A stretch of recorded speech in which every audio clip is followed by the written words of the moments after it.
Hello, নমস্কার বন্ধুরা। চলে এসেছি সেই ফ্ল্যাট বাড়ির ভূতের উপর গল্পের দ্বিতীয় পর্বে। তা আজকে আমি তো যতদূর বলেছিলাম আপনাদের, আপনারা শুনেছিলেন, সেই ফ্ল্যাট বাড়িতে আমরা ছোট থেকে বড় হয়েছি। খুব আনন্দে কেটেছে, আমাদের কোনো অসুবিধা হয়নি। বাবা মা দুজনে থাকতেন না, আমরা তিন বোনেই কাটাতাম। ছোট থেকে বড় হয়েছি, পড়াশোনা আমাদের সবকিছু ওখানেই। তারপরে যখন আমরা বড় হলাম, তারপর থেকে তো বলেছি, সেই একটা চড়ুই পাখি, গলা কাটা চড়ুই পাখিকে দিয়ে আমাদের সর্বনাশ করতে শুরু করেছিল। খুব চেনা, পরে জানা গেল ওরা আমাদের খুব ঘনিষ্ঠ, ঘনিষ্ঠ বলবো কি, আমাদের আত্মীয় করেছিল। আমি নাম বলছি না, আমরা জানি তাকে। ঠিক আছে, দিয়ে ওনারা আমাদের উপর যথেষ্ট বল প্রয়োগ করার চেষ্টা করেছিলেন এবং মারার চেষ্টা করেছিলেন, কিন্তু কথায় বলে না, রাখে হরি মারে কে। ভগবান যদি, ঈশ্বর যদি আপনার সহায় থাকেন, আপনাকে প্রাণে মারার চেষ্টা করলেও আপনার কিছুই হবে না। তো ওনাদের চেষ্টাও ব্যর্থই হয়েছিল, আমাদেরকে কাউকেই প্রাণে মারতে পারেনি, কিন্তু মারার প্রচন্ড চেষ্টা হয়েছিল।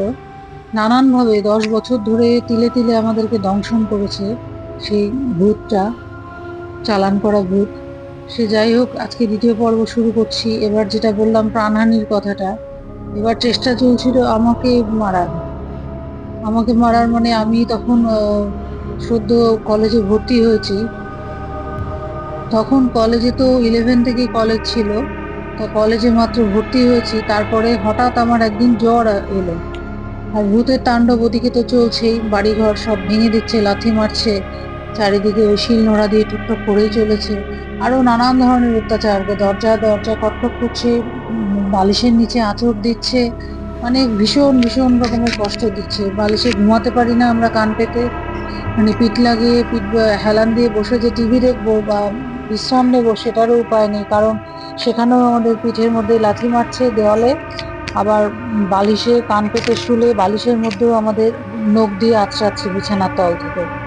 এগুলো অত্যাচার তো চলছেই সমান তালে, কখনো বাসন ফেলছে, নানান ধরনের অত্যাচার চলছে। মানে আমাদের সারাটা দিন আমাদের অত্যাচার করতো। কখনো হয়তো বসে আছি, দেখছি মুখের সামনে ফাঁকা বোতল, জলের বোতল যে রাখা আছে, জলের বোতলটা অটোমেটিক কেউ যেন টিপছে, হাত দিয়ে টিপে কর কর করে নামছে, বন্ধ হচ্ছে, নামছে। আর তখনকার দিনে বোতলগুলো এখনকার দিনের মতন এত সলিড প্লাস্টিকের হতো না। এখন যেমন ক্রিস্টালের হচ্ছে, শক্ত এগুলো। তখন জিনিসগুলো নরম ছিল, এবং তাকে কি বলবো, ট্যাপ খেয়ে করে দেওয়া, মানে যে কেউ একটা বোতল যদি জোরে হাত দিয়ে টেপে যেমন একটা মটমট আওয়াজ হয়, ঠিক সেরকম চোখের সামনে দেখছি, মানে আমাদের সামনে বসে আছে, আমরা বুঝতে পারতাম। সামনে বসেই বোতলটাকে মটমট করে টিপছে, আমরা কেউ নাই, বোতলটা ধরেও নাই, বোতলটা ফাঁকা, সামনে রাখা আছে, হয়তো অল্প জল আছে, বোতলটা আপসে আপ মটমট মটমট করছে, ঘুরছে। কি বলবো, মানে বলার, মানে বর্ণনার বাইরে এই ভূতের গল্প, মানে কাণ্ড বলার বাইরে। বললাম যে 10টা বছর আমাদের তিলে তিলে জ্বালিয়ে মেরেছে। এবার আসি মূল ঘটনায়। একদিন হলো আমার জ্বর এলো, কলেজে ভর্তি হয়েছে, ক্লাস শুরু হয়নি, আমার জ্বর এলো ভীষণ। তা জ্বর এলো, তা জ্বর ঠিক আছে, আর আমি ছোটবেলা থেকে ভীষণ রোগা, খিটখিটে ছিলাম। তাও জ্বর আসার পরে, জ্বর যেমন নর্মালি হয়, বাবা মা ওষুধ খাওয়াচ্ছেন, ডাক্তার দেখানো হয়েছে, সবই ঠিক আছে। হঠাৎ একদিন, বোধহয় ওটা রোববার ছিল সম্ভবত, তো মা তো ছুটি ছিল, মা সেদিন বাড়িতে, বাবা মা সবাই, আর আমার জন্য মনটাও খারাপ। তো হঠাৎই এমন হয়, আমার শ্বাসকষ্ট শুরু হয়, যা জীবনে কোনোদিন ছিল না আমার। শ্বাসকষ্ট দিয়ে শ্বাসকষ্ট শুরু হয়। শ্বাসকষ্টতে মানে শ্বাসকষ্ট এমনই হলো, তারপরে বোধহয় আমি অজ্ঞান হয়ে গেছিলাম, আমার ঠিক মনে পড়ছে না। আমি অজ্ঞান হয়ে গিয়েছিলাম তখন। তো তাড়াতাড়ি করে বাবা মা আমাকে নিয়ে একটা হসপিটালে, রেলের হসপিটালে আমাকে ভর্তি করা হয়। তা ওখানে আমি ভর্তি ছিলাম 4 দিন, না 5 দিন, 4 দিন মতন ছিলাম বোধহয়। খুবই খারাপ হয়ে গেছিলাম, খুবই খারাপ, মানে বাঁচার মতো নিয়েছিল না, আমি ভাবিনি আমি বেঁচে আসবো। কারণ এত দুর্বল আমি কোনোদিনও হইনি, আমার চলার ক্ষমতা ছিল না। তা যাই হোক, ওইভাবে চলতে চলতে 4 দিন পর যখন ডাক্তার একটু ভালো বুঝলেন, আমাকে ছেড়ে দিলেন, বাড়িতে আসলাম। বাড়িতে আসার পরে ওখানে এসে আমি আরো খারাপ হয়ে গেলাম বাড়িতে।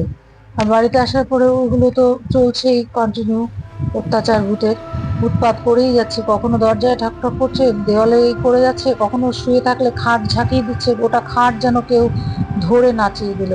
মানে শোয়া বসা খাওয়া ঘুমানো কোনোটাতে আমাদের জীবনে শান্তি ছিল না।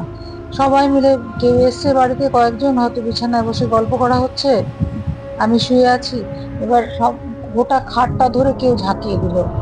মানে ভূমিকম্পের মতন ঝাঁকিয়ে দিত হঠাৎ হঠাৎ। মানে কি অবস্থা, আপনাদেরকে কি বলবো। আপনারা হয়তো ভাবছেন এগুলো হয় নাকি, কিন্তু এটা একদম সত্য ঘটনা। আমাদের যে কি কষ্ট দিয়েছে ওই ভূতে, মানে বলার নাই। তা যাই হোক, ওই বাড়িতে আসার পরে আমি আরো খারাপ হয়ে গেলাম। ওই খারাপ হওয়ার পরে আর তখন মাও চলে যেত অফিসে। তখন মাও চলে যেত, বাবাও চলে যেত। বাবা হয়তো কখনো আবার এলে মা দুপুরবেলা করে বাড়িতে আসতেন টিফিন আওয়ারে, কাছে তখন মায়ের ছিল। দিদি ছিল, দিদি আমার দেখাশোনা করতেন না, বোনও ছিল। দুজনে মিলে আমাকে দেখতেন, কিন্তু আমি মানে কিছু ছিল না আমার, বাঁচার মতন নিয়েছিল না, কথা বলতেও পারতাম না, একদম বিছানায় লেগে গেছিলাম, কিছু ছিল না আমার। তারপরে তো একদিন বোধহয় ওর মধ্যে অজ্ঞান টজ্ঞান হয়ে গেছিলাম, মনে পড়ে না সবটা ঠিক মতো। খুব বাজে অবস্থা, অনেক কষ্টে অনেক কষ্টে আমাকে সুস্থ করে তোলা হতো। মানে আমার পেটে কিছুই থাকতো না, যা খাওয়ানো হতো তাই আমি বমি করে দিতাম, একদমই কিছু ছিল না। তারপরে অনেক কষ্টে আমাকে ভালো করে তোলা হয়। তা ভালো করে তোলার পরে যে বলে রাখে ঘড়ি মারে কে, অনেক চেষ্টা করেছিল মেরে ফেলার, হয়নি সেটা। ভগবানের মা দুর্গার অসীম কৃপা, আমার গোপালের ভোলেনাথের অসীম কৃপা বেঁচে গেছি। তা যাই হোক, তারপরে অনেক কষ্টে ভালো হওয়ার পরে তারপরে একদিন ঘটলো কি আমাদের, একদিন বর্ষাকালে মানে আর সেই সময় বলি একটা কথা, আমার মা খুব ভালো সেলাই করতেন, মেশিনে খুব ভালো সেলাই করতেন। মানে আমরা ছোটবেলায় জামা কোনোদিন আমরা ঘরে পরার জামা কিনে পরিনি, আমার মা বানিয়ে দিতেন মেশিনে। খুব সুন্দর জামা মা বানাতেন, মায়ের তৈরি করা জামাই আমরা ঘরের জামাগুলো মা তৈরি করে দিতেন। মা কাপড় কিনে আনতেন, কিনে এনে মায়ের ওটা একটা নেশা টাইপের ছিল, বাইরের জন্য কিনতেন কিন্তু ঘরে পরা জামা মা বানাতেন। তো ওরকমই মা এই লেপের ওয়ার, বালিশের ওয়ার সব মা নিজে সেলাই করতেন। ওই যে ছুটির দিন থাকতো যেদিন, রবিবার করে, তখন শনিবারে অত ছুটি থাকতো না, পরের দিকে শনিবারে হলো, তখন রোববারে একদিনই সানডেতে ছুটি থাকতো। তখন ওই রবিবার দিন মা বিকেল বেলা করে ওগুলো বানাতেন। তো ওইভাবে মা সাদা বালিশের ওয়ার বানিয়েছিলেন। মা খুব সাদা রং ভালোবাসতেন, সবার বালিশের ওয়ার বানিয়েছিলেন খুব সুন্দর করে, সাদা ধবধবে কাপড় কিনে এনে মা বানিয়েছিলেন। তা সেই সময় ছিল বর্ষাকাল, মা অফিসে চলে গেছে, এবার আমরা ছিলাম বাড়িতে 3 বোন। এবার কাপড় কাচা হয়, বালিশের ওয়ারগুলো কাচা হয়েছিল, মাসি কেচে দিয়েছিলেন। এবার কাচার পরে ভীষণ বৃষ্টি পড়ছিল বাইরে, তো বাইরে তো মেলা যায়নি। তা আমাদের ওই ছোট ব্যালকনি আর ছাদ ছিল, তা কোথাও মেলা যায়নি, বাধ্য হয়ে ঘরের ভিতরে আমরা দড়ির ব্যবস্থা করে ঘরেই মেলা হয় কাপড়গুলো। কিছুক্ষণ পর দেখছি সাদা ধবধবা ওয়ার নীল দেওয়া হয়েছে, মেলা হয়েছে সুন্দর টান টান করে। কিছুক্ষণ পর দেখছি, বিশ্বাস করবেন না বললে, কাপড় প্রত্যেকটা ওয়ারে যেন, কি বলবো, মানে বলতেও গায়ে কাটা দিচ্ছে আমার। মানে মনে হচ্ছে আমরা যদি দেখুন, আপনারা সবাই আমরা করে থাকি, হয়েও থাকে আমাদের সাথে এটা, কোনো জায়গায় জলে আমরা হাতটা চুবালাম, জলে বা কোনো কালারে হাতটা চুবালাম। এবার যদি আপনি কোনো পরিষ্কার জায়গায় বা ভেজা কাপড়ে বা কোথাও যদি আপনি আঙুলের ছিটা দিয়ে মানে জলটাকে এরকম করে ছিটিয়ে দেন, আঙুলগুলো ঝেড়ে দেন জলের মধ্যে মানে কাপড়টার মধ্যে, কি হবে, আপনার কাপড়টা রংগুলো স্প্রেড করে যাবে, তাই তো? তাই হয় নর্মালি। এবার মানে পরিষ্কার কিছুক্ষণ পরে আমরা দেখলাম প্রত্যেকটা ওয়ার মনে হচ্ছে রক্ত ছিটা দিয়ে লাগানো আছে, প্রত্যেকটা ওয়ারে, একটা ওয়ারও ছাড়েনি। আমরা তো দেখে চমকে গেলাম, আমরা কি ব্যাপার, পরিষ্কার ওয়ার মেলা হলো, এটা কি করে হলো, আমরা তো বুঝতে পারছি না। প্রত্যেকটা ওয়ারের মধ্যে ওই আপনার মনে হচ্ছে কোথাও রক্তের মধ্যে হাতগুলো আঙুলগুলো চুবিয়েছিল, চুবিয়ে প্রত্যেকটা ওয়ারে আঙুলগুলো ঝেড়েছে, প্রত্যেকটা ওয়ার, মানে ওয়ারগুলোকে নষ্ট করে দিল আমাদের প্রত্যেকটা ওয়ার। এবং ওই ভেজা যেহেতু ছিল, কালারটা পুরো স্প্রেড করে গেছে, রক্তটা পরিষ্কার রক্তের বোঝা যাচ্ছে। আমরা দেখে তো অবাক, আমরা বলি, এটা কি করে হলো। তারপরে তো কিছু করার নাই, ওগুলো আবার তুলে রাখা হলো, কাঁচা হলো, কিছুতেই কিছু গেল না। মা আসার পরে মাকেও বলা হলো, না ওই কালার আর ওঠে না, দেখবেন রক্তের কালার কিন্তু উঠতে চায় না, এমনি রং হলে সেটা উঠে যায়। রক্তে কোনো জায়গায় রক্ত লেগে গেলে কোনো কারণে সেই রক্তের রং উঠতে চায় না। তা অনেক করে কাঁচা হলো, ওই রংগুলো উঠলো না, এবং ওয়ারগুলো আমাদের বাতিল হয়ে গেল, ওগুলো আর ইউজ করা গেল না। ওরকম নোংরা ওয়ার তো ইউজ করা যায় না, তা বাতিল হয়ে গেল। অনেকে কথায় বলবে, দেখবেন সিনেমাতেও দেখা যায়, অনেক সময় দেখেছি যে ভূতের তাণ্ডব শুধু রাত হলে ভূতের তাণ্ডব করে, কিন্তু আমাদের অনেক জায়গায় শুনেছি এবং দেখেছি অনেক ক্ষেত্রে, মানে এর আগের গল্পটায় আমি দিয়েছিলাম যে শিলিগুড়িতে হোটেলে আমাকে খুব জ্বালাতন করেছে। আমাদের কয়দিন আগেই আমরা ঘুরতে গেছিলাম সেখানে। সেখানে ভূতে সারা রাত আমাদের তাণ্ডব করেছিল। ওখানে কিন্তু দিনের বেলায় ভূতে আমাদের কিছু করেনি, আমরা কিছুই বুঝতে পারিনি। রাত হলো তো ভূতের তাণ্ডব শুরু হলো। সেখানেও একটা গল্প আছে আমার, এপিসোডে দেওয়া আছে, আপনারা শুনবেন। আগেরটাতেই আছে। আর এখানে যেটা হতো আমাদের বাড়িতে, কি জানি হয়তো চালান করা বলেই নাকি ও দিন রাত আমাদেরকে জ্বালাতো। প্রত্যেকটা দিন প্রত্যেকটা মুহূর্ত আমাদের মানে শান্তি দিত না। কখনোই আমরা বসে শান্তি পেতাম না, পড়াশোনা করতে পারবো মানে সবকিছু আমাদের মানে জীবনের সিস্টেমটাই বদলে গেছিল। আমরা পড়াশোনা করছি, হঠাৎ লাইট ফ্যান হয়তো অফ হয়ে গেল। একদিন এরকম মানে মা তরকারি কেটেছে ঘরে, মা ছিল, দিদি ছিল, আমরা ছিলাম না। মা আর দিদি এবার দুজনেই গিয়ে তখনকার দিনে মা বটিতে বসে তরকারি কাটতেন বটি নিয়ে। এবার সবজি হাতে করে যাচ্ছে, মারও দুহাত আটা, সবজি বটি সব নিয়ে, দিদিকেও দিয়েছে দুহাতে বন্ধ। এবার মা শুধু দিদিকে বলেছে এসে ফ্যানটা লাইটটা অফ করে দিস, শুধু বলেছে। অমনি বলা মাত্র মুখ দিয়ে দেখছে ফ্যান লাইট অফ হয়ে গেছে। মানে কি বলবো, বলার ভাষা নাই। মানে অমনি ভাবুন, যদি এরকম যদি আপনাদের সঙ্গে কেউ হয়, মানে প্রত্যেকটা মুহূর্তে আপনি ফিল করতে পারছেন যে আপনার সাথে সাথে কেউ থাকছে, আপনার সাথে কথা বলছে না, অশরীরী ভাবে আছে, এবং আপনাদের প্রত্যেকটা কথা শুনছে, উৎপাতও করছে, কখনো উপকারও করে দিচ্ছে, কখনো মানে নানান রকমের অত্যাচার, নানান রকমের, মানে বলার ভাষা নাই। কি বলবো, মানে একটার পর একটা এইভাবে চলতেই আছে, মানে কখনো শান্তি নাই এদেরকে নিয়ে। তারপরে তো এইভাবে চলতে চলতে অনেকটা দিন পার হয়ে গেল, কিছু না কিছু রোজই হচ্ছে। আমাদের সামনে বুড়িকালী মন্দির ছিল। তা আমরা ভাবতাম মাঝে মাঝে যে ওখানে পুজো দিতে যাব। ঘরে আলোচনা কি করতাম, কোনো সময় আমাদের ওই আলোচনা বুঝতেই পারতাম সে তো আছে আমাদের সঙ্গে বসে। প্রথম দিকে ভীষণ ভয় পেতাম, প্রচন্ড ভয় পেতাম। মানে কি বলবো, প্রত্যেকটা মুহূর্তে যদি ওরকম প্রেত কেউ উৎপাত করে আপনাকে, তা ভয় পাওয়াটা তো খুব স্বাভাবিক। ভীষণই ভয় পেতাম, কেঁদেও ফেলতাম কখনো কখনো। তারপরে যখন বলতাম যদি যে না মন্দিরে যাব পুজো দিতে, কোনো মতেই আমরা কোনোদিন কোনো মন্দিরে যেতে পারতাম না। কোনো দিন না, কিছু না কিছু করে একটা বাধা আসবেই, একটা না একটা করবেই ও কিছু না কিছু। তারপরে এমন হলো, লাস্টে আমি যখন কলেজ যেতাম, আমরা মনে মনে তিন মনে ঠিক করে রাখতাম, বা খাতার মধ্যে না যখন পড়তে বসতাম একে অপরকে লিখে দিতাম কথাটা, যাতে মুখে বলতে পারতাম না। তখন তো ফোন ছিল না যে মেসেজ করে দেবো, টেক্সট করে দিলাম ও দেখে নিল, সেসব তো ছিল না তখন। মোবাইল নেই কারো হাতে। তখন ওই খাতার মধ্যে লিখে চুপ করে ওর হাতে খাতাটা দিলাম, একে অপরের হাতে খাতা দিতাম মনের কথাটা, যে আজকে মন্দিরে যাব, মানে বললাম তো।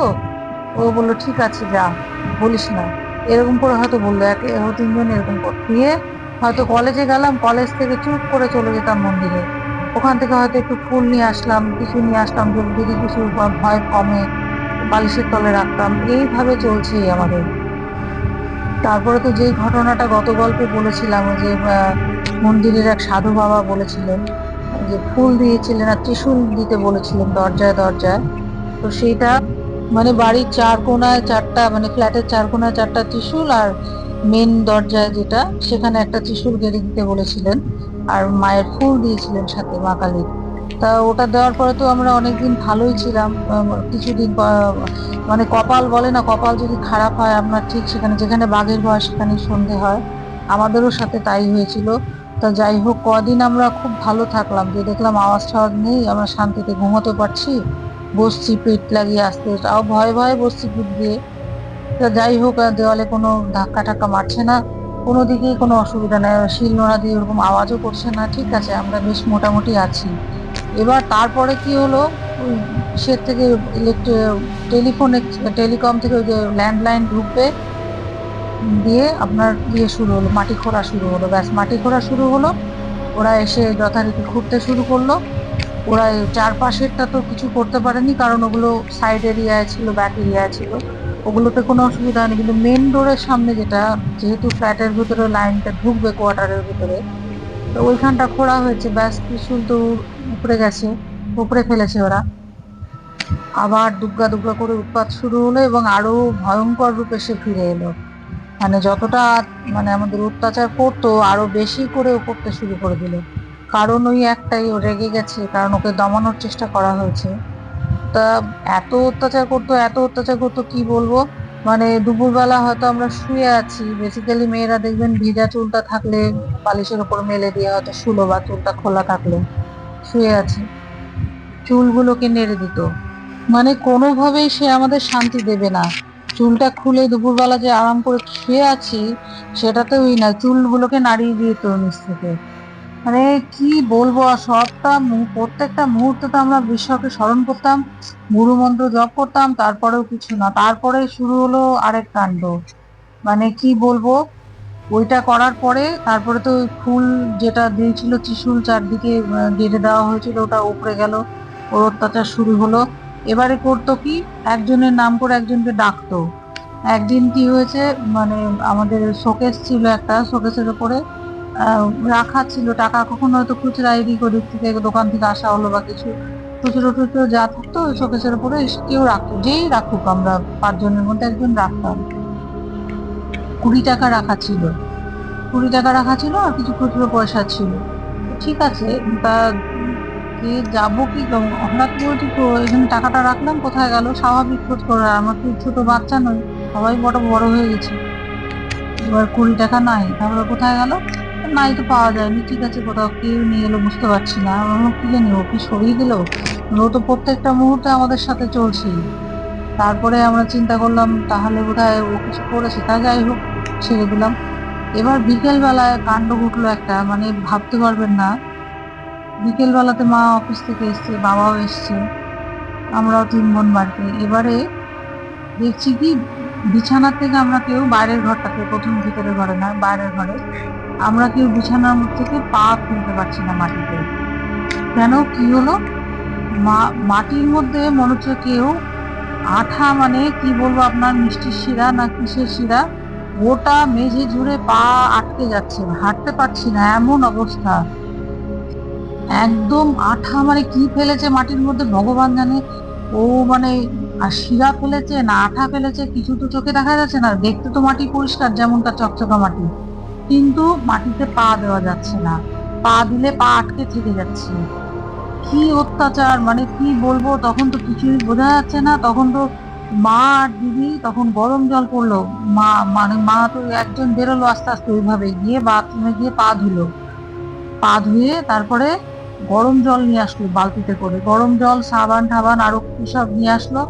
বাবা, আমি আর আমার বোন খাটে বসে থাকলাম, আমাদেরকে নিষেধ করলো নামতে, বললো তোরা নামিস না নিচে। মা মা আর দিদি দুজনে মিলে 2 বালতি জল দিয়ে, অনেক সার্ফ ঠার্ফ আরো ফিনাইল টিনাইল অনেক কিছু দিয়ে, সেই ঘরের ওই আঠা ঘষে ঘষে দুজনে 2 বালতি দিয়ে, দুজনে মিলে সমানে মুছে মুছে মুছে মুছে, মানে ঘন্টা খানেক ধরে, তারপরে 2 বার 3 বার করে মুছলো, মুছে মুছে মুছে মুছে, তারপরে দেখা গেল না, ঘরটা হাঁটা যাচ্ছে তখন। এইভাবে ক্রমশ ভূতের অত্যাচার আমাদের উপর হতেই থাকে। তারপরের ঘটনাটা শুনুন। আমাদেরকে খুব ছোটতেই দীক্ষা দিয়ে দেওয়া হয়। আমাদের ওই দীক্ষা হয়েছিল, গুরু মন্ত্র ছিল বলেই বোধহয় আমরা প্রাণে বেঁচে গেছি, তা না হলেও আমাদেরকে আর বাঁচতে দিত না। তো এইভাবে তো দিনের পর দিন কাটতে লাগলো, বছরের পর বছর চলছে, একটা না একটা অত্যাচার। তারপরে আমরা ঠিক করলাম যে না, আমরা এই ফ্ল্যাটটা চেঞ্জ করে দেবো, কারণ এইভাবে থাকা যায় না। কিছুদিন পরে আমরা ডিসিশন নিলাম না, চেঞ্জ করবো। আর ফ্ল্যাট চেঞ্জ বললেই তো আর চেঞ্জ করা যায় না, না আমি অ্যালোকেট হবে চেঞ্জ করা প্রচুর, আর সরকারি ফ্ল্যাট, তার মধ্যে ভাড়া বাড়ি হলে না তো উঠে গেলাম আমার ইচ্ছায়, যেখানে তো সেটা হয় না। তাই এবার তারপরে তো অ্যাপ্লিকেশন করা হলো, সবকিছু করা হলো, ফ্ল্যাট পাওয়াও গেল, একদম আমাদের পেছনের ফ্ল্যাটটাই ফাঁকা হলো। আমরা ওটার জন্য আপিল করলাম, পেয়েও গেলাম, যেমন ছিলাম আমরা দোতলায়, ওরকম দোতলায় পাওয়া গেল, ফার্স্ট ফ্লোরে। তা আমরা ঠিক করলাম, সবকিছু ঠিকঠাক, চাবিও আমাদের হাতে চলে এলো। কিন্তু এমন অবস্থা হলো, কি সব হলো মনে পড়ছে না, মানে আমাদের যেতেই দিল না, মানে পরিস্থিতি জটিল হয়ে গেল, বাড়িতে কেউ অসুস্থ হলো না কি হলো, আমরা আর যেতে পারলাম না, মানে এমন বাজে অবস্থা। এবার আরেকটা কথা বলি, আপনাদের বলা হয়নি, আমি যখন অসুস্থ হয়েছিলাম, একটু আগে আপনাদের বললাম, ওটা স্কিপ করে গেছি। তা আমি যখন অসুস্থ হয়েছিলাম, আমাকে বাবা মা হসপিটালে রেখে যখন এসেছিল বাড়িতে, মানে ভিজিটিং আওয়ারের আগে তো ঢুকতে দেবে না, ওখানে খুব রেস্ট্রিকশন। তারপরে ঢোকার পরে আমরা যখন বাড়িতে আসে বাবা মা, মা বলছে গোটা বাড়ির দেওয়াল মনে হচ্ছে ভেঙে ফেলছে, গোটা বাড়ি, শুধু একটা দেওয়াল না। আগে যখন একটা দেওয়ালে লাথি মারতো সেটা না, গোটা বাড়ির সব দেওয়ালেও লাথি মারছে। মা তো এত বাড়িতে এসে মা কাঁদছে, কারণ আমি খুব খারাপ হয়ে গেছিলাম। বোনেরাও তাই বলছে যে এত মা কাঁদছে, আর এ মনে হয় আনন্দে না কি কি জানি দুপা দিয়ে সমান তাহলে বাড়িতে এত জোরে লাথি মারছে, গোটা বাড়িটা কাঁপছে, মানে ফ্ল্যাটটা গোটা কাঁপছে। আর ছোট ফ্ল্যাট, ওরকম করে লাথি মারছে স্বাভাবিক। আর আমাদের ফ্ল্যাট গুলো পুরোনো দিনের তো, যার জন্য বেশ মজবুত ছিল। এখনকার দিনে যেমন হালকা হয়, তখন ভীষণ সলিড ছিল। মা বলছে কোনো মেঝে অব্দি কাঁপছে, এত জোরে লাথি মারছে। ওরা ভয় পেয়ে গেছে স্বাভাবিক। তখন মা ভীষণ রেগে গেছে। মা রেগে গিয়ে যে ঘরে বেশি কাঁপছিল ওই ঘরে গেছে, গিয়ে বলে চিৎকার করে বলেছে খুব আনন্দ হচ্ছে না, আমার মেয়েটা এরকম সাথে পড়েছে, মেয়েটাকে অসুস্থ করে দিয়ে তো খুব আনন্দ হচ্ছে। বলার পরে তখন দেখছি কিছুক্ষণ পরে থামলো আস্তে আস্তে আওয়াজটা। মানে ও প্রত্যেকটা মুহূর্তে আমাদেরকে শুনতো, আমাদেরকে দেখতো, আমাদের সাথেই থাকতো। আমরা প্রতিটা মুহূর্তে আমরা ফিল করতাম যে আমাদের সাথে কেউ কোনো অশরীরী আমাদের সাথে বাস করছে, থাকছে। আমরা যে যা করছি, যা বলছি, যা শুনছি, সবসময় ওকে আমরা ফিল করতে পারতাম। মানে সে যে একজন কেউ আছে যাকে চোখে দেখা যায় না, শুধু উপলব্ধি করা যায়, সেটা সবসময় আমাদের সে বুঝিয়ে দিত। তো যাই হোক বন্ধুরা, এই ছিল আজকের মতন কাহিনী। এরপরে আরও আছে, আরও অনেক বড় কাহিনী, অনেক বড় বড় ঘটনাও ঘটেছে। সেটা বলবো নেক্সট পার্টে, কারণ ভিডিওটা অনেক লম্বা হয়ে যাচ্ছে, আপনাদের ধৈর্যও থাকবে না। পরে দেখা হবে। আপনারা সাথে থাকবেন, পাশে থাকবেন, সাপোর্ট করুন, শেয়ার করুন, লাইক করুন, কমেন্ট করুন। ধন্যবাদ। খুব তাড়াতাড়ি পরের গল্পটা আনছি।